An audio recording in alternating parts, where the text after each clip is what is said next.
في فندق على النيل وسط أجواء مصر الجميلة، الكل اتصدم من وجود ممثل أمريكي بيمثل أفلام سيكو سيكو. طبعا وجوده ما فيهوش مشكلة إنه جاي مصر سياحة ويغير جو، لكن الكارثة إنه طلع في بلكونة الجناح بتاعه وخرج منه عريان، وكان واقف في الهوا وهو ملط زي ما ولدته أمه.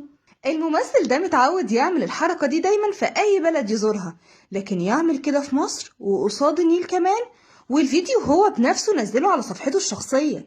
وبعد يومين بالظبط شركة إنتاج عربية كلمته واستغلوا وجوده في مصر وقالوا له تعالى نعمل فيلم سوا، لكن فيلم بجد مش من الحاجات بتاعتك دي. وفعلا الممثل ده كان مرحب بالفكرة وقال لهم أنا عايز ممثلة عربية تكون موجودة معايا، من زمان نفسي أقف قصاد ممثلة عربية ويا ريت لو مصرية. شركة الإنتاج كانوا محتارين في الممثلة اللي هيجيبوها له، هما كانوا فاكرين هيجيبوا واحدة أجنبية وخلاص، لكنه مصمم على مصرية.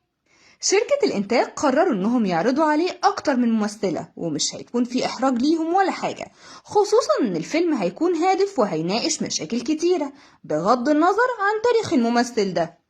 الممثل الأمريكي فضل يقلب في الصور لحد ما وقف قصاد صورة رانيا يوسف.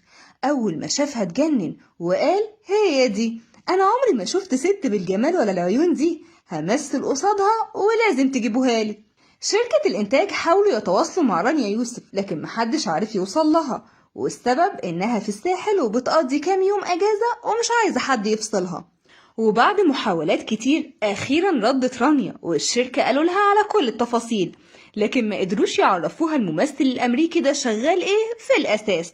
رانيا كانت رافضة الفكرة في البداية، لكن لما قالوا لها إنها هتاخد أجرها بالدولار ركبت العربية وراحت على طول. عملوا الاجتماع وكل الأطراف حضرت واتفقوا على كل التفاصيل، والممثل كان طول الاجتماع عمال يبص على رانيا وبيعكسها، ورانيا عمالة تقول لهم هو عبيط ولا ايه، ماله بيعمل كده ليه. وطبعا الكل كان بيضحك ورانيا مش فاهمة أي حاجة ولا الراجل ده بيشتغل ايه أصلا. مدير التعاقدات في الشركة قال لرانيا خلاص كده كل حاجة اوكي نمضي العقود. رانيا قالت له يلا بينا، لكن عشان رانيا سالكة وطيبة ربنا نجاها من الكارثة دي. والوقت اللي الشركة بتجهز فيه العقود رانيا اتكلمت مع الممثل ده شوية وخدوا اكاونتات بعض، ورانيا دخلت على الاكاونت بتاعه في تويتر وشافت الفيديو الاخير بتاعه وهو واقف في البلكونة. رانيا صوتت وقالت جايبين لي واحد طالق حاجاته على خلق الله، الحمد لله اني ممضيتش على العقود يا شوية كلاب، انا هوديكوا في داهية انتوا فاكريني ايه.